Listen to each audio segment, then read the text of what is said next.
Welcome to mango lunch. मैं मसूद असलम हूँ और मेरे साथ हैं डॉक्टर सलमान अख्तर। डॉक्टर साहब का मुख्तसर तारुफ पिछले 2 वीडियोस में हुआ था आपसे। डॉक्टर साहब एक राइटर हैं, एक पोएट हैं और पेशे के एतबार से एक साइकियाट्रिस्ट हैं। साइकोएनालिसिस इनकी फील्ड है। आज हम जिस टॉपिक पे बात करने जा रहे हैं वो है दोस्ती। वो एक मिसरा है ना, जिक्र उस परिविश का और बयां अपना। तो टॉपिक बहुत इंटरेस्टिंग है और फिर सलमान साहब इसके बारे में बात करेंगे तो बहुत लुत्फ़ आएगा। तो चलिए सलमान साहब से बात करते हैं। सलमान साहब, बहुत शुक्रिया आपके वक्त देने का। शुक्रिया, आप मुझे अपना इनवाइट किया इस प्रोग्राम में। दोस्ती इतना प्रेवलेंट लफ्ज़ है जी। और फिनोमेना है कि हम सब समझते हैं कि हम दोस्ती को जानते हैं जी। लेकिन साइको एनालिटिक पर्सपेक्टिव से ऐसे देखना बहुत मज़े की चीज़ रहेगी। जी। तो सलमान साहब, यहाँ से डेफिनेशन से स्टार्ट करते हैं। दोस्ती है क्या? देखिए, दोस्ती ये है कि एक इंसान है, उसको दूसरे इंसान से एक लगाव है, एक अपनाइयत का एहसास है, एक उसको उससे मिलने में मज़ा आता है, उससे बातें करने में मज़ा आता है, उसकी बातें सुनने में मज़ा आता है।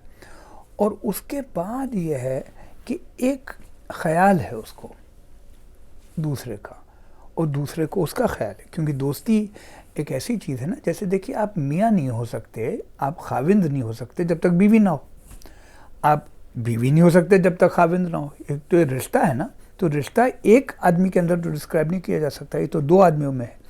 तो दोस्ती एक फिनोमेना है 2 आदमियों के दरमियान जो एक दूसरे का ख्याल करें, एक दूसरे की कंपनी को एंजॉय करें, उससे लुत्फ़अंदोज़ हों, एक दूसरे की बातचीत समझें और एक दूसरे की बातचीत में दिलचस्पी रखें और एक दूसरे के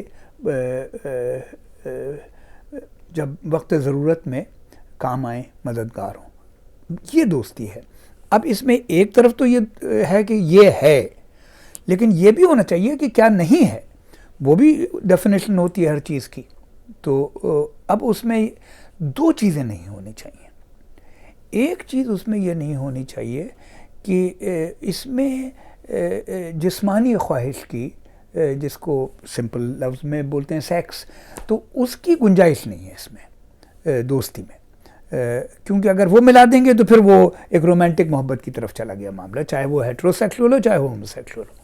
तो एक चीज़ इसमें नहीं है, वो है सेक्स। और दूसरी चीज़ जो इसमें नहीं है वो है एक मॉरल सुपीरियॉरिटी।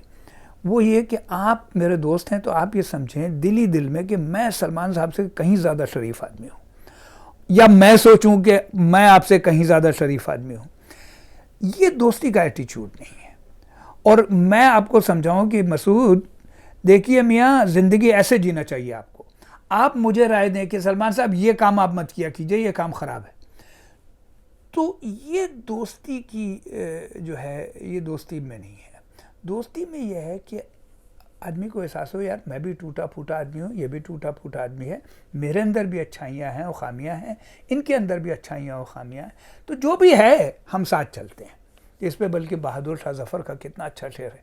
देखिए, एक ज़माना था कि बादशाह भी शायर हुआ करते थे, या ये कह लें कि शायर भी बादशाह हुआ करते थे। ऐसा था नहीं, बादशाह शायर थे। लेकिन कितना अच्छा शेर है उनका कि न थी हाल की जब हमें अपने खबर, न थी हाल की जब हमें अपने खबर, रहे औरों के देखते ऐब व हुनर, पड़ी अपनी बुराइयों पे जो नज़र, तो निगाह में कोई बुरा नहीं। बहुत ज़बरदस्त। ये एटीट्यूड दोस्ती में ज़रूरी है कि अपने आप को मॉरली बहुत सुपीरियर न समझे आदमी, कि मैं इससे कहीं ज़्यादा नेक और शरीफ आदमी हूँ। फिर दोस्ती कैसे करोगे? फिर रहम कर सकते हो, फिर उसको पाल सकते हो, फिर उसको दिली दिल में हकारत की नज़र से छुप के भी देख सकते हो। वो दोस्ती का नहीं। दोस्ती में तो बराबरी ज़रूरी है, बराबरी ज़रूरी है, चाहे उम्र के फ़र्क भी हों, लेकिन एक इखलाक की और एक इज़्ज़त की बराबरी ज़रूरी। और ये सिर्फ मॉरल बराबरी की बात है या फिर कंपटीशन किसी भी तरह का ना हो?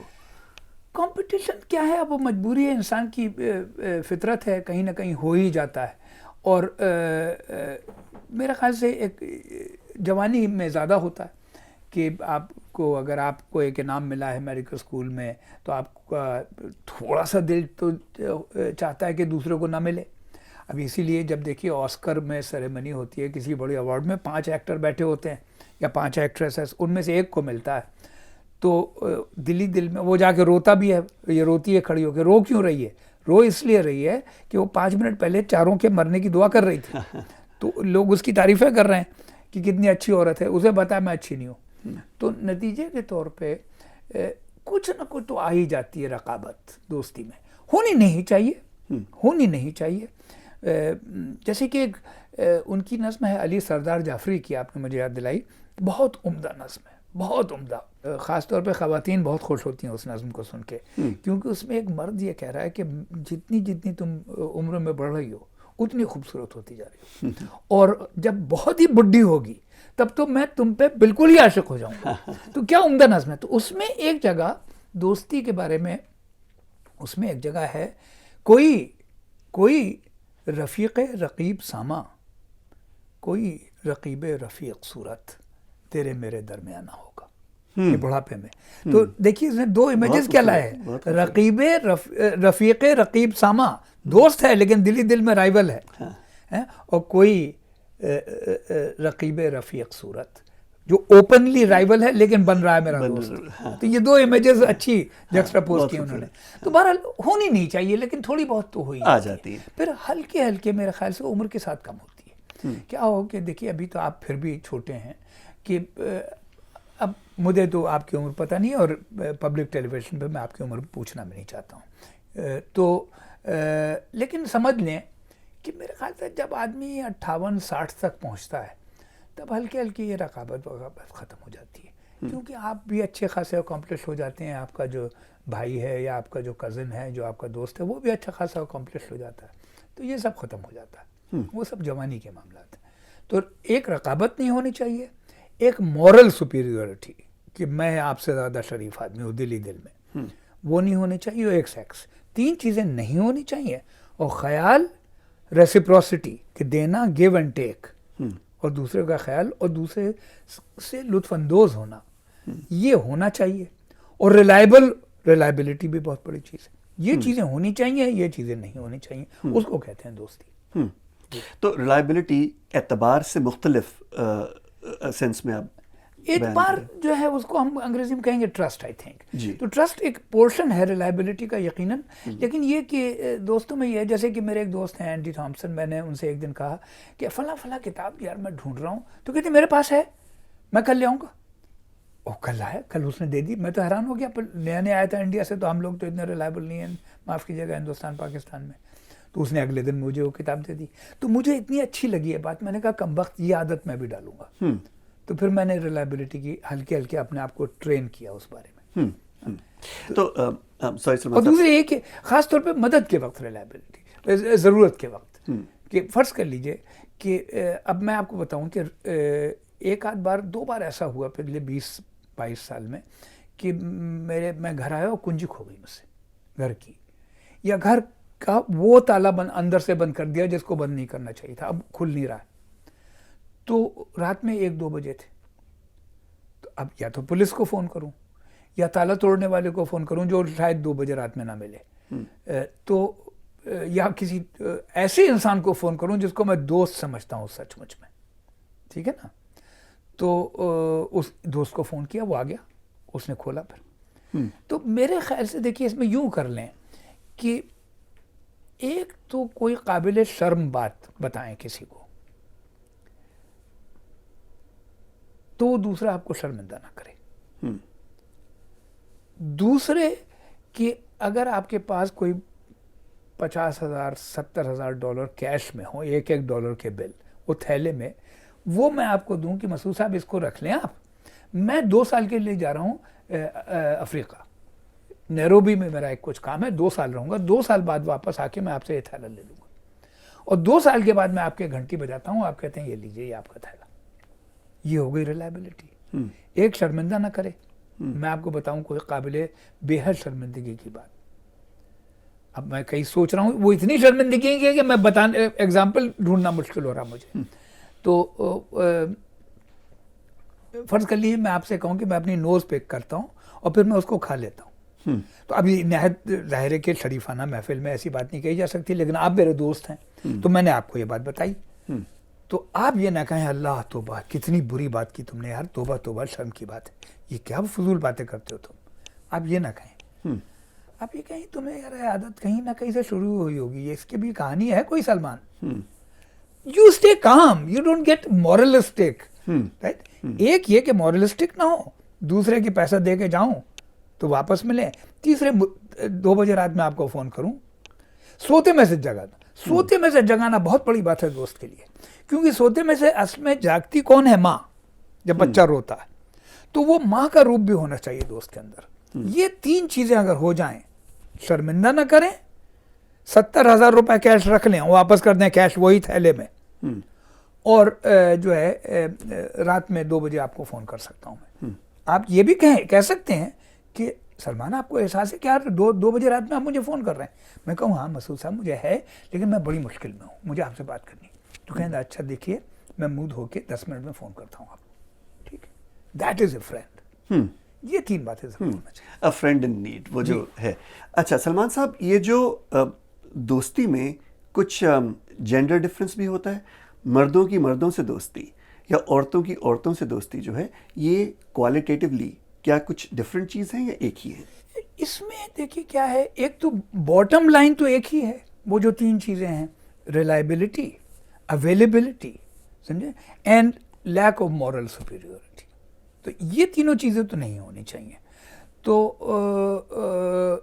वो तो दोनों में है, मर्दों में भी हैं औरतों में भी है, वो तो एक बेसिक रिक्वायरमेंट है दोस्ती की। लेकिन नुआंसेस में थोड़े से फ़र्क है मेरे ख्याल से, जैसा मैंने देखा है अपनी ज़िंदगी में, अपने दोस्तों के साथ, ख़वातीन जिनसे मेरा दोस्ती और रिश्ता रहा है, और अपने भाई और कज़न्स मेल फीमेल उन दोनों के साथ हल्के हल्के ज़िंदगी में देखा क्या है कि नुआंसेस में थोड़ा सा फ़र्क है। एक ये है कि औरतें जब दोस्त हो जाती हैं औरतों से, सचमुच में झूठी दोस्ती की बात नहीं कर रहे हैं, तो उनकी दोस्ती ज़्यादा गहरी होती है मर्दों की, क्योंकि मर्द जो हैं वो चाहे जितने भी दोस्त हो जाएं, वो कुछ बातें जो हैं किसी को नहीं बताते हैं। और आपने दिल्ली में इस वक्त कहा है कि बतानी चाहिए भी नहीं, मैं देख रहा हूँ आपके एक्सप्रेशन को, तो नतीजे के तौर पे कुछ बातें मर्द किसी को नहीं बताते हैं। औरतें अगर रियल गहरी दोस्त हो जाएं तो सचमुच में एक दूसरे से ज़्यादा इंटीमेट होती है मेरे ख्याल से एज अगेंस्ट मैन। एक तो इसी बात से पता चलता है, हालांकि इसमें डेटा को क्वेश्चन कर सकते हैं। फ़र्ज़ कर लीजिए मैं और आप एक दिन जाएं और खाना खाने, एक बियर पी, खाना खाया और घर वापस आए। अब मेरी बीवी ने या आपकी बीवी ने आपसे पूछा तो भाई क्या क्या बातें हुई, तो मेरा जवाब तो ये होगा वही बुलशिट यार, सेम थिंग, कुछ 1-2 शायरी की बातें हुई, कुछ साइकोएनालिसिस, और क्या कर, वही सेम नॉनसेंस। अगर मेरी बीवी आपकी बीवी के साथ जाएं डिनर खाने और वापस आए 2 घंटे बाद, तो मैं पूछूं क्या बातें हुई, कहने पहले तो मोना आई, तो मोना ने आज लाल स्वेटर पहना हुआ था और लाल स्वेटर के साथ चप्पल पहनी काली, जो कि मुझे तो बड़ी भैया जी मिसमैचिंग लगी। अच्छा, अब ये मैंने तो पूछा नहीं था ये। उसके बाद कहने हम लोगों ने खाने के लिए समोसे ऑर्डर किए और एक दही बड़ा भी साथ में ऑर्डर किया। I am not interested in this. एक तरफ तो इससे लगता ये है कि ये डिस्क्रिप्शन का फ़र्क है, लेकिन डिस्क्रिप्शन के पीछे गहराई का भी फ़र्क है कि एक एक चीज़ को महसूस किया गया है उस रिश्ते में, एक एक चीज़ की वैल्यू है। हम लोग की कोई वैल्यू नहीं, चलो यार कबाब ले आओ, अब बैठ के बातें कर रहे हैं फुटबॉल के बारे में या क्रिकेट के बारे में, तो वो कबाब जो है दोस्तों में इम्पोर्टेंट नहीं है, उनके यहाँ वो चीज़ भी इम्पोर्टेंट है, पहन के क्या है, गाड़ी कहाँ पार्क की, ये सब। तो एक तो और राज ज़्यादा बताने ये सब, और फिर बच्चों की बातें गहरी, ख़ानदान की बातें गहरी। हम लोग बातें करते हैं फुटबॉल की, क्रिकेट की, साइकोएनालिसिस की, शायरी की, ये लोग बातें करती हैं सीरियस जो सही इम्पोर्टेंट बातें हैं। तो इसमें गहराई का एक तो फ़र्क है। दूसरे के मर्द जो हैं आम तौर पे दोस्त कैसे सेलेक्ट करते हैं, मेरे ख्याल से जाहिर है कि उन लोगों की बात नहीं कर रहा हूँ कि जो कि मुसलमान है तो मुसलमानी दोस्त चाहिए, जिन्हें जो हिंदू हैं जिन्हें हिंदू ही दोस्त चाहिए, और यहूदी हैं तो यहूदी ही दोस्त चाहिए। वो तो खैर माफ़ कीजिएगा, उन लोगों की बात न की जाए तो बेहतर। आम तौर पे पढ़े लिखे नेक और दिलचस्प मर्द जो हैं वो दोस्ती करते हैं उन लोगों से जिनसे उनका कुछ कॉमन इंटरेस्ट हो। जैसे मैं आपके बारे में जब भी मुगे से जिक्र करता हूँ तो मैं कहता हूँ मसूद साहब जो हैं, एक अच्छी बात है, एक तो उर्दू अच्छी बोलते हैं और शेर व शायरी भी समझते हैं। That is why I like you. अगर आपको बिल्कुल उर्दू ना आती और आप बनियागिरी में होते और बिल्कुल शायरी ना समझते तो मेरी आपसे दोस्ती नहीं हो सकती थी। औरतों में इतना नहीं है ये कि एक इंटरेस्ट ज़रूरी हो, ये इंटरेस्ट, ये कमाल की बात है। लेकिन वे हैव कम्प्लीटली डिफरेंट इंटरेस्ट।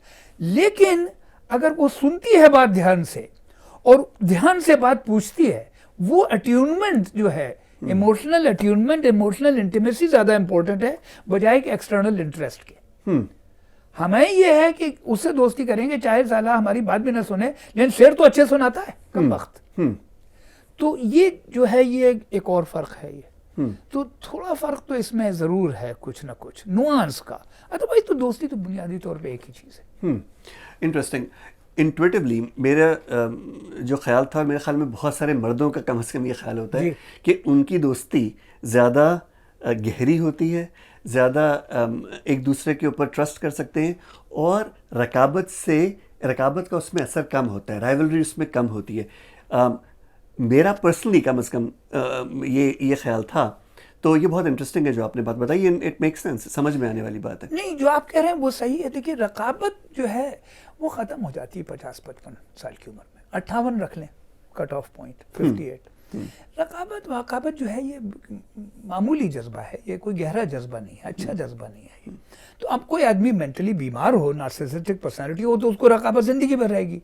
अब यहाँ पे हमारे बड़े बड़े अफसरात जिनका नाम न लिया जाए कम वक्तों का, हालांकि ट्रंप उसको जब तुरुप चाल में चलते हैं तो उसको बोलते हैं ट्रंप। तो नतीजे के तौर पे कुछ लोग तो जो इनसिक्योर होगा उसको तो रकाबत रहेगी हमेशा, लेकिन बाय एंड लार्ज एक मैच्योर आदमी में हल्के हल्के रकाबत का जज्बा ख़त्म हो जाता है। तो औरतों में भी है, थोड़ी बहुत औरतों में होगी शायद जिस्मानी खूबसूरती और लिबास की, मर्दों में होगी पैसे की और एक्सटर्नल अकॉम्प्लिशमेंट की, लेकिन ये सब ख़त्म हो जाती हैं 50-55-60 साल की उम्र में। और क्यों मर्दों की दोस्ती गहरी क्यों दिखाई दी गई है? क्योंकि उनको दोस्ती को जाहिर करने के फ्लैम्बॉयंट मीडिया बहुत है। कि अब देखिए ये यहाँ पे एक टेलीविज़न शो था थेल्मा एंड लुइस, जिसमें कि 2 औरतों की दोस्ती का था। ये एक था, एक और शायद हो, एक और शायद हो, लेकिन मर्दों की दोस्ती की तो हज़ारों फिल्में हैं। तो नतीजे के तौर पे चूंकि दुनिया मर्दों के हाथ में चल रही है, पेट्रियार्की है, उनके हाथ में ज़्यादा ताकत है, नतीजे के तौर पे वो अपनी दोस्ती को सेलिब्रेट ज़्यादा कर सकते हैं और दिखाई ज़्यादा दे सकते हैं। हाँ। आपने मेरे साथ दोस्ती की है, आपकी बेटी को या मेरी बेटी को किसी ने तकलीफ दी, आपने जाके उसे गोली मार दी। अब एक तो गोली मार होनी चाहिए आपके पास, पिस्तौल होनी चाहिए, जाने का तरीका होना चाहिए, ठीक है ना। औरतों को हम लोगों ने हुकूक उनके बेचारों के कम कर दिए। उनके पास ना तो कार है कि वो चला के जाए, ना बंदूक है, तो मारे कैसे कम वक्त गोली, तो फिर फिल्मों में कैसे आए। तो नतीजे के तौर पे ये बात जो है कि मर्दों की दोस्ती ज़्यादा इम्पोर्टेंट है और ज़्यादा गहरी है, ये है कि फ्लैशी ज़्यादा है। और फ्लैशी इसलिए है कि उनके पास पावर ज़्यादा है डिस्प्ले की। मेरा ये वेरी इंटरेस्टिंग जी। अच्छा, एक दो और बातें जो आपने की कि औरतों की जो आपस में गुफ्तगू होती है वो भी जो इम्पॉर्टेंट ज़िंदगी के वो या पर्सनालिटी के हिस्से हैं उनके बारे में होती है, बच्चों के बारे में या वो, तो ये चीज़ तो अपने आप एक मीनिंगफुल बना देगी उस इंटरेक्शन को। अगर हम सिर्फ फुटबॉल की ही बात करेंगे या कुछ मतलब सुपरफिशियल चीज़ों की बात करेंगे तो फिर वो वाली क्लोजनेस तो नहीं आएगी। बिल्कुल नहीं। लेकिन दूसरी मज़े की बात जो आपने की वो ये की कि 2-3 दफ़ा एम्फसाइज़ किया कि जब उनकी दोस्ती होती है, कहने का मतलब ये हुआ कि बहुत सारे इंटरेक्शंस जो उनके हैं वो डिवॉइड हैं दोस्ती से। तो इसके ऊपर थोड़ा सा कीजिए, as controversial as it might be, लेकिन इसके बारे में तसन्नो तो दोनों में है, मर्दों में भी है। कोई तसन्नो जो है, बनावट और झूठ, वो किसी जिन्स का कब्जा नहीं है। गरीब अमीर, काला सफ़ेद, हिंदू मुसलमान, औरत मर्द, सब झूठ बोल सकते हैं, सब सच बोल सकते हैं। लेकिन क्या है कि मर्दों में दोस्ती की फिर भी लिमिट्स रह जाती हैं। कि मैं जानता हूँ कई मर्दों को जिनकी दोस्ती है, जिनकी शादी बहुत ख़राब है, उनके दोस्तों ने कभी अपने दोस्त से कहा नहीं है कि आई हेट माई वाइफ, कभी नहीं कहा। औरतों में जो है अगर दोस्ती हो तो दे विल टेल। इसमें एक बहुत दिलचस्प किस्सा भी है। इसमें दिलचस्प, इसको लतीफ़ा कह लें, एनेक्डोट कह लें, किस्सा कह लें, कि दो औरतें आपस में बातें कर रही हैं तो कहने लगी कि जब हम लोग नहीं होते हैं तो ये मर्द लोग आपस में क्या बातें करते हैं। तो दूसरी औरत ने कहा वही करते होंगे जो हम लोग करते हैं। कहती हाय अल्लाह कितने बेशर्म। सो देख, ये इसमें ये बात है कि उनकी गुफ्तगू में गहराई ज़्यादा है मेरे ख्याल से। I mean may be see I'm a mama's boy, I love my mother so much, so maybe I'm idealizing women, उसको भी थोड़ा रखना चाहिए, लेकिन ये कि मेरे ख्याल से इनकी दोस्ती में गहराई ज़्यादा। एक थोड़ा शरारत वाला कहना चाहिए या क्या सवाल पूछूं कि हमारे इर्द गिर्द जो ख़वातीन हैं उसमें आप उनकी कितने लोगों को आप कहेंगे कितनी परसेंटेज एक्चुअली दोस्ती है और कितनी परसेंटेज जो है वो बस सुपरफिशियल इंटरेक्शंस ही हैं उनके। अब ये इसमें यह है कि मैं इससे आप ये भी शायद जानना चाहते हैं कि मेरी कितनी औरतों से मेरी कितनी गहरी दोस्ती है, क्योंकि गहरी दोस्ती के बाद ही मुझे ये बात पता चलेगी। मेरे ख्याल से जैसे मैं इस वक्त सोच रहा हूँ, आपकी बेगम साहब को तो मैं कम जानता हूँ तो उनके बारे में तो मैं कुछ नहीं कह सकता, लेकिन मैं अपने और दोस्तों की बीवियों के बारे में सोच रहा हूँ, 4 दोस्तों की। तो उनमें से मेरे ख्याल से 3 औरतें ऐसी हैं जिनकी बहुत गहरी औरत दोस्तें हैं। तो बहुत अच्छी और गहरी और लॉन्ग टर्म दोस्तें। इसमें लॉन्ग टर्म की बात भी रखनी चाहिए। देखिए, आप किसी इंसान से मिलें तो एक उसके अच्छे किरदार का ये भी सबूत है कि उसके दोस्त कितने साल चलते हैं। कई लोग हैं, ऐसे लोग भी मिलेंगे जो दिलचस्प होंगे, लेकिन आप देखेंगे 2 साल बाद मिलें फिर उनके नए दोस्त हैं, फिर 2 साल बाद जाएं आप कराची या लाहौर या दिल्ली या लॉस एंजलिस, पता चला उनके घर में कुछ और नए लोग बैठे हुए। तो आप पूछते हैं भाई वो तुम्हारा दोस्त था तो अब्दुल करीम उसका क्या हुआ? कह रहे हैं ठीक है यार वो कहीं है, क्या किया जाए। तो कुछ लोगों के दोस्त बदलते रहते हैं, वो गड़बड़ मामला है। अच्छी बात यह है, ये पूछना चाहिए कि जो ज़ाहिर है कि मैं आपसे नहीं पूछूंगा इस पब्लिक टेलीविज़न पे कि आपका फॉर एग्जांपल सबसे पुराना दोस्त कितना है जिससे कि आप दोस्ती बरकरार रखे हुए। मेरे पास हैं कोई समझ लीजिए होगा 1969 को क्या हुआ, 69 को हो गए कोई मेरे ख्याल से 52 साल के तो दोस्त हैं मेरे पास। एक ओमाहा नेब्रास्का में है, एक शिकागो में है, जिनसे मैं 69 में जनवरी में मिला था पहली बार, और बल्कि मुझसे कल बात हुई उनसे एक से। वो आने वाले भी हैं जो शिकागो में हैं, वो मेरे पास आके रहेंगे भी। तो उनका भी एक किस्सा है किताब में, वो उनका नाम तो कुछ और है, नाम नहीं लूँगा, लेकिन किताब में मैंने उनके बारे में एक किस्सा लिखा है जिसमें उनके इनिशियल हैं NJ, तो मैंने उनका नाम नईम जाफरी रख दिया उस किताब में। तो एक इमिग्रेशन की किताब है जो नईम जाफरी साहब का किस्सा है। हाँ। वो शिकागो में मेरे दोस्त हैं, वही बहुत पुराने, 50-52 साल पुराने। हालांकि उनका नाम नईम जाफरी है नहीं। अच्छा, वो ये किताब कौन सी है? ये जो इमिग्रेशन है, कल्चरेशन, दूसरी किताब जो है। अच्छा जी। सलमान साहब, आपने जो जिक्र किया दोस्तों की चॉइस का कि हम चुनते किन्हें, हमारे दोस्त कौन बन जाते हैं, तो मुझे उससे ख्याल आया कि बचपन में जहाँ पे जिस गली में मैं रहा पला बढ़ा, वहाँ पे कुछ पड़ोसी थे, हम उम्र बच्चे थे, अब उन सबसे दोस्ती थी। उनको चूज़ तो नहीं किया था, लेकिन मुझे याद नहीं पड़ता कि उनमें से कोई ऐसा हो जिससे दोस्ती ना हो। सबसे दोस्ती थी, सब इकट्ठे खेलते थे अब भी, और फिर बहुत अरसा रही। बाद में जाहिर है कि वो शहर छूट गया और ज़िंदगी दूसरी जगह पे ले गई, तो वैसा राब्ता नहीं रहा, लेकिन अब भी बहुत फॉन्डली वो याद आते हैं। अब भी मुलाकात अगर किसी से हो जाए तो बहुत ही अच्छा लगता है, अपनी वो बचपन दोबारा से याद आ जाता है। कुछ इसी किस्म की चीज़ फिर बाद में स्कूल में थी। ज़ाहिर है रिलेटिवली बड़ी क्लास थी तो आपके पास थोड़ी सी चॉइस थी, लेकिन जो भी मेरे डेस्क पे जो साथ मेरे बैठते थे वो उनसे दोस्ती थी और दोस्ती रही। मेडिकल कॉलेज में भी कुछ ऐसे ही था।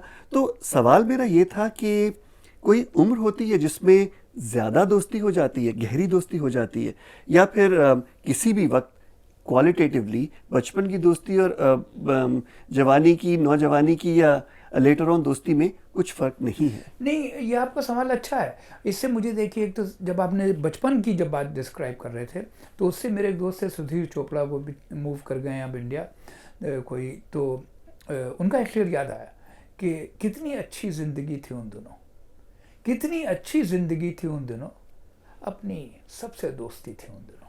बहुत खूब जी, तो ये बचपन की दोस्ती का मेरे ख्याल से एक बिगिनिंग पॉइंट भी है और एक एंडिंग पॉइंट भी है दोस्ती की कैपेसिटी का।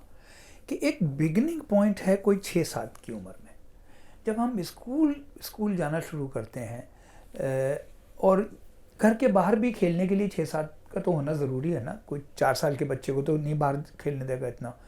तो क्या होता है कि कोई दूसरा लड़का या कोई दूसरी लड़की, अगर लड़कियां हों तो वो हमको जब देखती है तो वो हमारे अंदर कुछ ऐसी चीज़ देखती है जो हमारे भाई बहन नहीं देखते हैं, क्योंकि हमारे भाई बहन का कुछ एजेंडा है, वो कुछ देखना चाहते हैं, तो वो नतीजे के तौर पे वो ही देखते हैं। लेकिन जब दूसरे की मासूम आँख, उसकी गेज में हम आते हैं तो हम उसे एक नई चीज़ नज़र आते हैं, वो हमारे अंदर एक नई चीज़ देखती है, वो नई चीज़ की डिस्कवरी हमें बड़ी अच्छी लगती है और हम उसको यही देते हैं, तो उससे बॉन्डिंग होती है ज़बरदस्त। तो वो दोस्तियाँ एक तो एक ही सेक्स की हैं, मतलब लड़कों के लड़कियों से दोस्ती होती है, लड़कियों की लड़कियों से दोस्ती होती है, बल्कि वो उम्र तो ऐसी है कि जब लड़के कहते हैं लड़कियां सब बेकार हैं और लड़कियां कहती हैं लड़के सब बेकार हैं, तो वो एक दूसरे को समझते हैं अहमक और एक दूसरे से दोस्ती करते हैं, लड़के लड़के लड़कियां लड़कियां। वो शुरू होती है 6वें साल की उम्र में, और वो जो है बहुत इनोसेंट और अच्छी दोस्ती है, क्योंकि उसके अंदर एक sense of discovery of a new self via the gauge of somebody else, ये बहुत बड़ी बात है।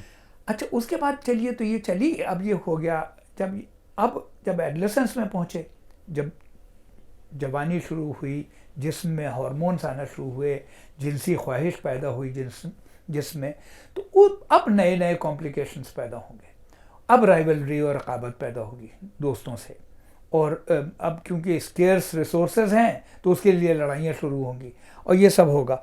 और फिर कि जो भी हर इंसान के अंदर कुछ ना कुछ हम जिनसाना ख्वाहिश भी होती है, तो उसको दबाने के लिए भी लड़ाई शुरू होगी, राइवलरी की वजह से भी लड़ाई शुरू होगी। तो एडोलेसेंस में दोस्तियाँ पंगे में आ जाती हैं, इंटेंस भी हो जाती हैं और टूटती भी हैं, इंटेंस होती है फिर टूटती हैं। दोस्तों का सहारा लेता है आदमी के माँ बाप से दूर होने के लिए, क्योंकि माँ बाप से दूर होना ज़रूरी है अपनी आइडेंटिटी बनाने के लिए।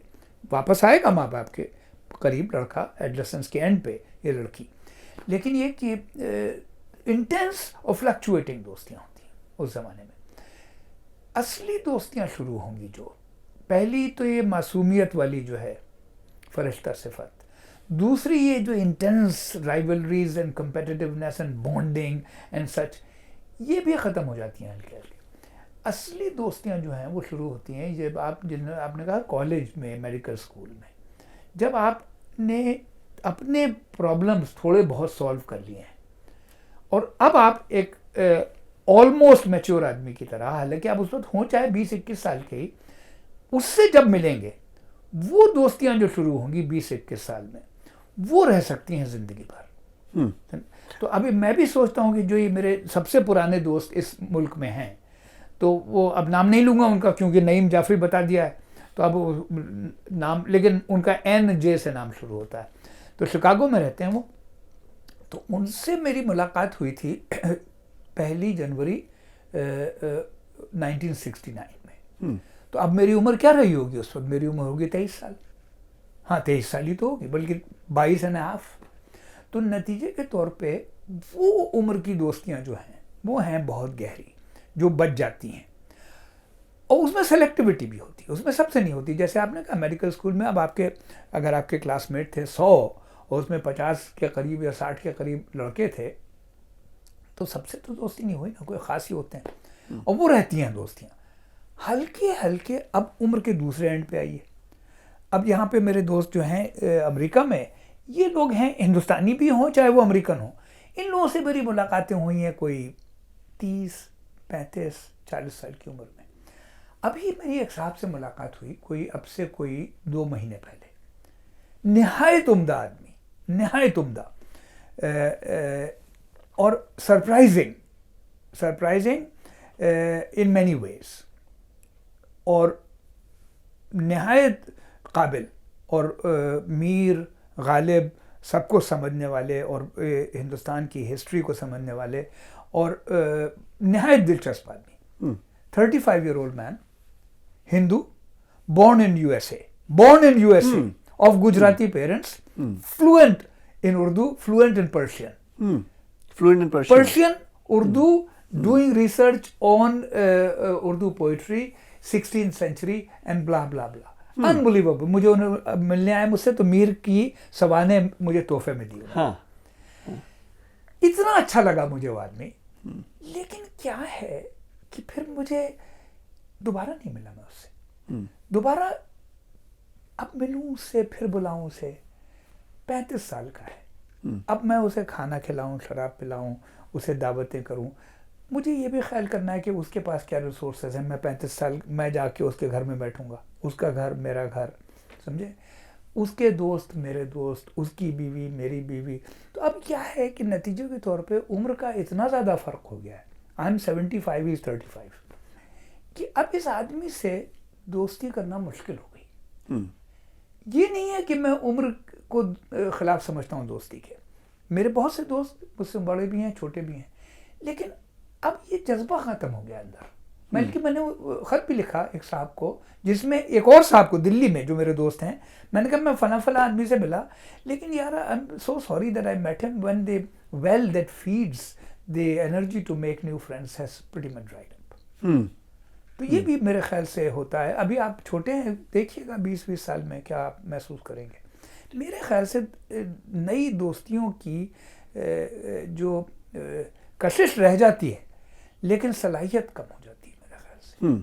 और सलाहियत का मतलब, बहुत इंटरेस्टिंग बात आपने की है, सलाहियत का मतलब जो instinctive sort of emotional drive है, उस किस्म की चीज़ की आप बात कर रहे हैं। ड्राइव के अलावा मेहनत भी तो है ना दोस्ती में। जी। देखिए अब मेहनत क्या है कि दोस्ती एक बुनियादी तौर पे गार्डनिंग की तरह है। मैं बाय द वे गार्डनिंग जिन लोगों को आती है उनकी बड़ी इज्जत करता हूँ, मैं बहुत ज़्यादा इज्जत करता हूँ, कि क्योंकि गार्डनिंग जो है ये आसान काम नहीं है। इसको हल्के हल्के आप चले जाते हैं। अभी मैं कल रात गया था, हमारे दोस्त हैं ये हैदराबाद के हैं, राव गोगनीनी, उनकी अमेरिकन बीवी हैं अप्रैल फैलन, तो उनके घर गया था। ये दोनों भी अभी भी बड़े अच्छे गार्डनर हैं। इतना खूबसूरत बाग घर के आगे, घर के पीछे, लेकिन उसके लिए कम वक्त मेहनत लगती है। हम बैठ के यहाँ पे एक गिलास वाइन पी लें और उर्दू शायरी कर लें, उसमें फिजिकल मेहनत नहीं है ना। तो दोस्ती के लिए भी मेहनत है कि वो साफ करना पड़ेगा मैदान, कुर्बानियाँ देनी पड़ेंगी, दोस्तों का ख्याल रखना पड़ेगा।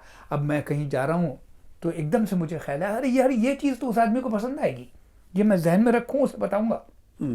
या कोई चीज़ ख़रीद ली कि यार ये आदमी उसको चीज़ पसंद आएगी।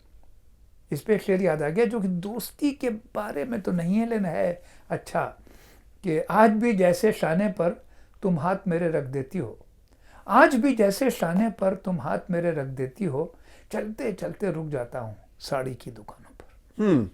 सो ये है। तो इसमें हाँ, तो इस तरह से दोस्त का ख्याल तो रखना चाहिए ना। तो इसे बाइलैटरल थिंग, वो मेहनत का जज्बा आई थिंक उम्र के साथ थोड़ा कम हो जाता है। सही। या वो मेहनत लगने लगती है। मुमकिन है वो मेहनत जवानी में वो एफर्ट जो है मेहनत ना लगती हो। सही, ये भी हो सकता है। सही। अच्छा सलमान साहब, हमने उम्र की बात की, जेंडर की बात की। मेरा ताल्लुक ज़ाहिर में पैदा हुआ पाकिस्तान, यहाँ पे अब अमेरिका में हूँ काफ़ी सालों से। आप पैदा हुए हिंदुस्तान में, अब अमेरिका में काफ़ी सालों से। तो जब इमिग्रेंट्स हैं हम, यहाँ पे दोस्ती जो अपने हम जुबान, अपने हम कल्चर लोगों से हो अगर, उसमें और यहाँ के लोगों में जो ज़ाहिर है जिनकी ज़ुबान और कल्चर मुख्तलिफ है, उसमें क्या दोस्ती क्वालिटेटिवली डिफरेंट होती है? जी जी, ये बिल्कुल सही सवाल है आपका। कि जैसे देखिए, मेरी दोस्ती जैसे कि हिंदुस्तानी, पाकिस्तानी, बांग्लादेशी लोगों से हो, ये एक मुल्क, दुनिया का एक खित्ता है जिससे मेरी वाकफियत। तो वो दोस्ती मेरी अलग है। मेरे अमेरिकन दोस्त भी बहुत अच्छे हैं। एक हैं डॉक्टर आयरा ब्रैनर, एक डॉक्टर एंडी थॉम्सन। ये तो दो मेरे बहुत ही अच्छे अमेरिकन दोस्त हैं। तो मैंने जैसे देखा है, इसमें दो तीन चीज़ों का फ़र्क है। एक तो बुनियादी तौर पे दोस्ती की गहराई जो है वो मेरे ख्याल से थोड़ी डिफरेंट है। यहाँ पे कितनी गहरी दोस्ती होती है एक दूसरे में, दो अमेरिकनों में, वर्सेस कैसी दोस्ती होती है दो पाकिस्तानियों में इसी वक्त पाकिस्तान में, या दो हिंदुस्तानियों में हिंदुस्तान में। मेरे ख्याल से थोड़ा यहाँ पे फ़र्क है, क्योंकि ये सोसाइटी जो है ये न्यूक्लियर फैमिली की सोसाइटी है। मियाँ बीवी बच्चे, मियाँ बीवी बच्चे। तो नतीजे के तौर पे कम्युनल ओरिएंटेशन थोड़ा कम है। अब यहाँ के अफ्रीकन अमेरिकन में कम्युनल ओरिएंटेशन ज़्यादा है, या इटालियंस में ज़्यादा है। वरना बाय एंड लार्ज जो है कम्युनल ओरिएंटेशन ख़ास तौर पे सबर्बन लाइफ में, सिटी लाइफ में थोड़ा ज़्यादा है, और जो ये अफ्रीकन अमेरिकन है इनमें ज़्यादा है। तो कम्युनल ओरिएंटेशन कम होने की वजह से टाइम कम है दोस्ती के लिए, ज़रूरत कम है दोस्ती के लिए। मियाँ बीवी ही दोस्त हैं, क्यों हमारे यहाँ मियाँ बीवी जो हैं, हमारी जनरेशन में तो शादी की गई है इसलिए ताकि सेक्स कर सकें, बच्चे पैदा कर सकें। यहाँ शादी इसलिए नहीं करता आदमी कि सेक्स कर सके, यहाँ तो सेक्स पहले कर चुके हैं बहुत। यहाँ शादी करता है कि इस आदमी के साथ रहना चाहता हूँ मैं। तो नतीजे के तौर पे बीवी मियाँ में दोस्ती ज़्यादा है। हमारे यहाँ बीवी मियाँ में दोस्ती की इतनी ज़रूरत नहीं थी, तभी तलाक भी कम होती थी कि मियाँ के दोस्त अपने अलग हैं, बीवी के दोस्त अलग हैं, वो उनसे बातें कर रहे हैं, हम उनसे बातें कर रहे हैं। तो ज़्यादा डिमांड नहीं थी मैरिज पे, ज़्यादा डिमांड नहीं थी तो तलाक नहीं थी। तो क्या है कि एक तो दोस्ती की डेफिनेशन ही थोड़ी डिफरेंट है मेरे ख्याल से, गहराई के तौर पे। यहाँ की दोस्तियाँ मेरे ख्याल से कुछ कम गहरी हैं, जैसे कि हमारे हिंदुस्तान पाकिस्तान में दोस्तियाँ हैं, पहली बात। दूसरी बात है कि हमारी दोस्ती, जैसे आपकी पाकिस्तानियों से, मेरी हिंदुस्तानियों से, और आपकी अमेरिकन से और मेरी अमेरिकन से, उसमें भी फ़र्क है। जो दोस्ती हमारी हम वतनों से है और हम ज़बानों से है, वो एक औलाद और माँ की तरह है। हम औलाद हैं और हमारे जो हम ज़बान दोस्त हैं वो माँ हैं। जैसे इस वक्त आप मेरी माँ हैं और मैं आपकी औलाद हूँ, और आप मेरी माँ हैं और मैं आपकी औलाद हूँ, और मैं आपकी माँ हूँ, आप मेरे औलाद। क्योंकि जब हम ज़बान लोगों से और हम वतन लोगों से दोस्ती होती है तो उसमें ज़बान एक, उसमें रेफरेंसेस एक, उसमें खाना एक, उसमें शायरी एक, उसमें क्रिकेट के प्लेयर, फिल्म के एक्टर एक, फला, उसमें सियासतदान एक, उसमें तारीख़ एक। तो नतीजे के तौर पे हम बहुत सी बातें हम दोनों में एक ही एक है। तो ये बेटे और बेटी और माँ के दरमियान रिश्ता है। जो रिश्ता आपका अपने अमेरिकन दोस्तों से है या मेरा जो अमेरिकन दोस्तों से है, उसमें मेरे और उनके रेफरेंस पॉइंट्स अलग हैं। उनकी हिस्ट्री अलग, मेरी हिस्ट्री अलग, उनके शायर अलग, मेरे शायर अलग, उनके पॉलिटिशियन अलग, मेरे पॉलिटिशियन अलग, जो ख़ास तौर पे हिस्टोरिकली। तो नतीजे के तौर पे यहाँ पे रिश्ता जो है वो मेरे बाप हैं, मैं उनका बाप, कि ये बेटे और बाप का रिश्ता हो या बेटी और बाप का रिश्ता हो जाता है, क्योंकि इसमें एक एक्सटर्नल रेफरेंस पॉइंट फादर है। फादर से ग्रोथ होती है। तो जो हम वतन दोस्त हैं उससे एक होम्योस्टेसिस होती है, जिससे तक़वियत मिलती है, वैलिडेशन, अफर्मेशन, और जिसको उर्दू में कहते हैं तक़वियत। जो हेटेरो एथनिक दोस्त हैं उनसे challenge, exploration and further growth possible है। जैसे मैं आपको बताऊं, 8 साल में यहाँ रहा, पहले 8 साल तो मुझे कोई गेम नहीं आता था, कि गेम खेलने में तो मैं कभी ठीक नहीं था, लेकिन देखना भी नहीं आता था मुझे कम वक्त। वहाँ बचपन में था तो क्रिकेट तो पता थी, और क्रिकेट की हर बात पता थी, और क्रिकेट के तमाम रूल्स पता थे, और क्रिकेट के तमाम मशहूर प्लेयर्स पता थे, चाहे वो पाकिस्तान के हों, इंग्लैंड के हों, ऑस्ट्रेलिया के हों, डॉन ब्रैडमैन और जेफरी वीक से लेके लेन हटन और ये आपके सोबर सोलोमन स्मिथ और वॉरेल वॉलकट वीक्स दुनिया की हर बातें बताती हैं, हनीफ और कारदार दुनिया की बातें। तो लेकिन यहाँ आया तो आपको कोई गेम ही नहीं पता। बेसबॉल ज़रा सा देखा तो बहुत ही बुरा लगा, क्योंकि कम वक्त मुझे लगा ये बदतमीजी कर रहे हैं ये क्रिकेट के नाम पे। तो कोई गेम नहीं। अब गेम ना आए तो आदमी बात कैसे करे अजनबी से? आप एयरपोर्ट पे खड़े हैं, वहाँ पे फ्रॉइड के बारे में तो बात नहीं कर सकते ना। तो फिर मैं एक अमेरिकन दोस्त के पास गया, आयरा ब्रेनर। मैंने कहा भैया मुझे कोई गेम सिखा दो। तो उसने कहा मुझे फुटबॉल आती है, फुटबॉल सिखाता हूँ मैं तुम्हें। तो उसने मुझे फुटबॉल के रूल बताए, जो अमेरिकन फुटबॉल, और मुझे देखना सिखाया। अब हल्के हल्के मुझे फुटबॉल सीखने में मज़ा आ गया। तो अब मैं अभी आप आए, आपके आने से पहले मैंने गेम बंद किया, आई वॉज वॉचिंग। और फिर ये बात ट्रांसजेनरेशनली कैसे पास होती है। मेरा बेटा तो एडिक्टेड है फुटबॉल में, वो फुटबॉल हर गेम देखता है, उसके 3 गेम चल रहे हैं, रिकॉर्डर लगे हुए हैं उसके सब कुछ। ईगल्स के गेम से पहले रात में सो नहीं सकता वो, इतना उसके इतना इंटरेस्ट। तो क्या है, हेटेरो एथनिक दोस्ती जो है वो आदमी को चैलेंज करती है और बड़ा करती है। होमो एथनिक दोस्ती जो है आदमी को तकवीयत देती है कि होमो एथनिक ऐसा है जैसे माँ के पास लौटा है, हेटेरो एथनिक ऐसा है जैसे बाप के साथ सैर करने पे गए। हाँ, बहुत खूबसूरत, बहुत खूबसूरत बात है। अब हो सकता है, अभी ख्याल आया जब आप ये बात कर रहे थे कि एवोल्यूशन में जो हंटर गैदरर सोसाइटीज़ हैं उनमें शायद न्यूक्लियर फैमिली जो है उसका एक डिफरेंट इम्पॉर्टेंस है, और उसकी एवोल्यूशन डिफरेंट है। और एग्रीगेरियन सोसाइटीज़ जो है उसमें कम्युनल सोच ज़्यादा है, तो शायद वो उसका भी कुछ फ़र्क हो। अच्छा, तो अच्छा सलमान साहब, अब एक और चीज़ की तरफ आते हैं। हमने बात की पहले जब जेंडर डिफरेंसेस की, तो मेल की मेल से दोस्ती और फीमेल की फीमेल से दोस्ती की बात की। ये 2 जेंडर्स की आपस में दोस्ती हो सकती है? ये सवाल जो है इसके बारे में कई एंगल्स हैं इसमें। पहले तो ये हो सकती है, दूसरे के चल सकती है, तीसरे ये कि क्या वो दोस्ती इस तरह की दोस्ती है जो मर्दों मर्दों की है या जो औरतों औरतों की है, वो या कोई तीसरी ही चीज़ है। तो जहाँ तक मैं समझा हूँ इस बात को, जब औरतों और मर्दों की दोस्ती होती है, और एक ज़माना था कि मेरी ज़्यादातर दोस्तें औरतें थी, वो भी एक ज़माना था मेरा कि I pretty much had no male friends, I had mostly women friends. हल्के हल्के फिर मेरे मेल फ्रेंड्स बनना शुरू हुए। तो इसमें मेरे ख्याल से 3 बातें हैं, इसके अंदर 3 राज जो हैं मुज़मिर हैं, छुपे हुए। पहली बात है, जब औरत और मर्द की दोस्ती होती है तो उसके अंदर सेक्स छुपा हुआ है, दबा हुआ है, छुपा हुआ है, और रिज़ाइन कर दिया है दोनों ने कि ये ऐसा नहीं हो सकेगा, फलां फलां।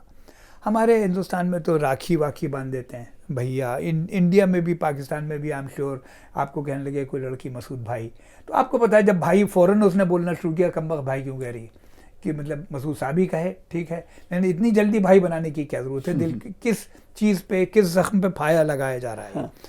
तो कुछ तो मेरे ख्याल से औरत मर्द की दोस्ती में कहीं ना कहीं सेक्स ज़रूर है। एक तो ये चक्कर है कि वो सेक्स को रिज़ाइन कर दिया है, वो मान लिया है कि नहीं होगा, या ये कि कह दिया है कि ये रिश्ता जिनसी नहीं तब्दील हो सकता, लेकिन फिर भी थोड़ा सा मज़ा वो रखें तो अच्छा है। तो एक तो चक्कर ये है कि ये डिसगाइज्ड सेक्सुअलिटी है। अच्छा, तो इसकी वजह से ये दोस्ती वो वाली दोस्ती नहीं है जो दोस्ती है। अच्छा, एक तो ये बात हो गई। दूसरी बात क्या है कि इसमें औरत मर्द की दोस्ती में एक होमोसेक्सुअल एंगल भी है, क्योंकि इसमें से एक आदमी जो है वो सही में औरत नहीं है या सही में मर्द नहीं है। इस पे मेरा एक बहुत कमीना शेर है, माफ़ कीजिएगा, और शेर इतना कमीना है कि बेहतर है कि कम से कम उसके प्रिपरेशन में उस गज़ल का मतलब भी सुना दूं जी, ताकि इतना झटका ना लगे। तो गज़ल का मतलब यह है कि सारी महफिल में एक फ़र्द नहीं, सारी महफिल में एक फ़र्द नहीं जिसके चेहरे पे गम की गर्द नहीं। तो इसमें गज़ल में शेर है कि औरतों में घिरे जो रहते हैं, औरतों में घिरे जो रहते हैं, असल में औरतें हैं, मर्द नहीं। हाँ। बहुत खूब। तो इसके अंदर होमोसेक्सुअल एंगल भी है जो औरतें सिर्फ मर्दों से दोस्ती करती हैं और ज़्यादा दोस्त जिनके मर्द हैं, उनके अंदर एक मर्द छुपा हुआ है और वो मर्द उन मर्दों से लुत्फ ले रहा है।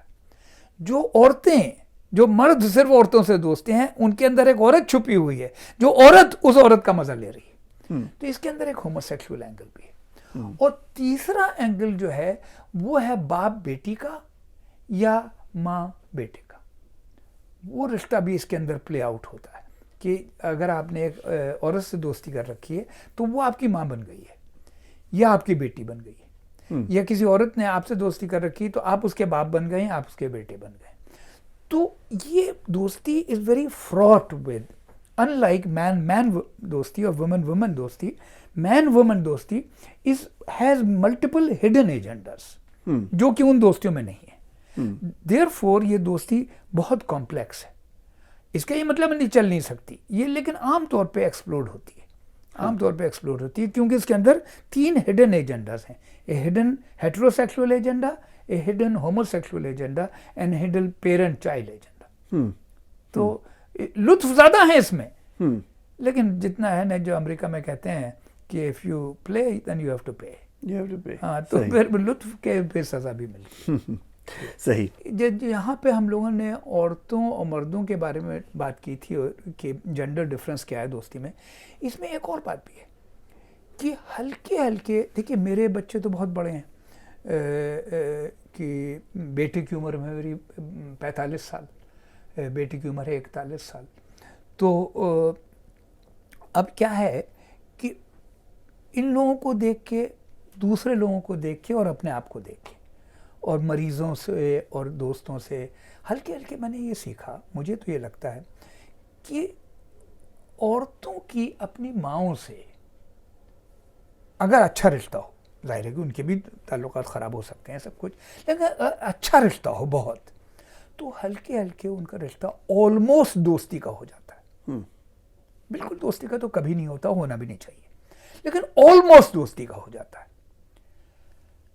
लड़कों के अपने बापों से ऑलमोस्ट दोस्ती का होता है, लेकिन उनका होता है कोई 85-87%, इनका हो जाता है 70-75%। फिर भी थोड़ा गैप रह जाता है कि तू मेरी ज़ात में गुम हो सका ना मैं तुझ में, बहुत करीब हुए फिर भी फासला तो रहा।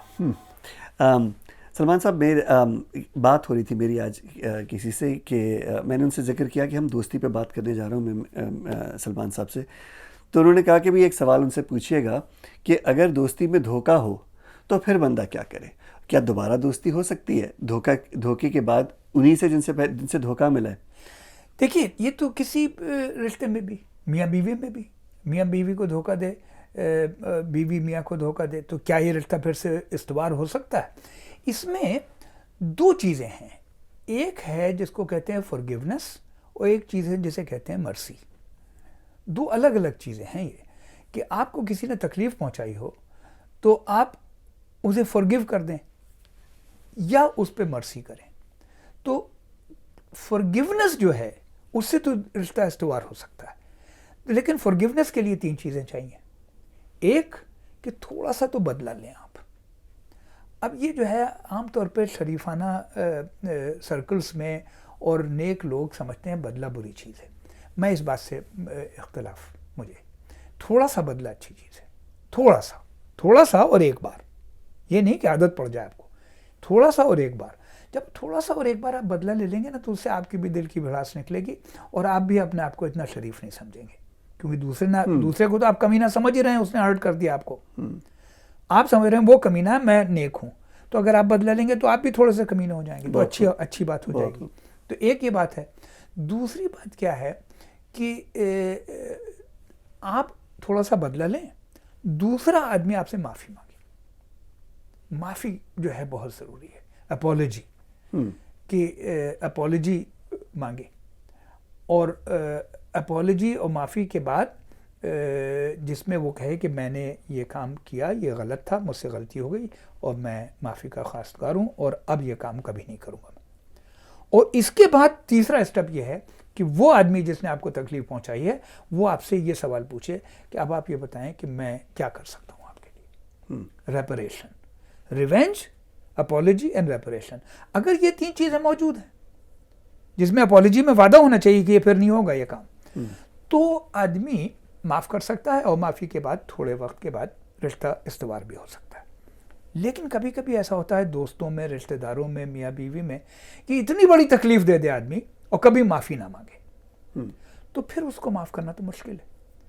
अब उसके बारे में आप उस पर मर्सी कर सकते हैं कि यार ये आदमी तो इतना ख़राब है, इतना दिमाग इसका ख़राब है, इतना दिल इसका ख़राब है कि इसके अंदर माफ़ी का जज्बा भी नहीं है कि ये माफ़ी मांग सके। चलो इसको हम रहम के तौर पे माफ़ कर देते हैं।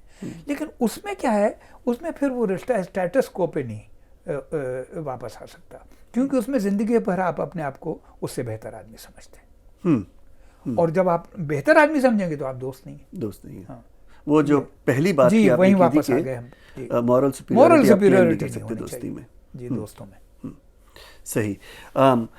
सलमान साहब, हम आम तौर पे आपसे इस्तदा करते हैं कि कोई शेर सुनाइए। एक मुझे फराक साहब का शेर याद आ रहा है, मैं सुनाता हूँ, और उसके बाद मैं चाहूँगा कि आप दोस्ती के मौजू पे कुछ शेर अपनी पसंद के सुनाएं। तो फराक साहब का एक शेर है, एक उम्र गुजारी है किसी दोस्त के बगैर, अब तुम भी साथ छोड़ने को कह रहे हो खैर। वाह वाह, क्या अच्छा। फिराक साहब का ये कॉमा का इस्तेमाल जो था ना, उसमें बहुत अच्छा, he was a master at that, जिसको अंग्रेजी में शायरी में कहते हैं लाइन ब्रेक। तो उर्दू में क्योंकि हम गज़ल के शेर को 3 लाइनों में नहीं लिख सकते हैं, तो उसमें कॉमा इस्तेमाल करना पड़ता है। यहाँ पे तो लाइन तोड़ देते हैं, दूसरी लाइन में आ जाएगा।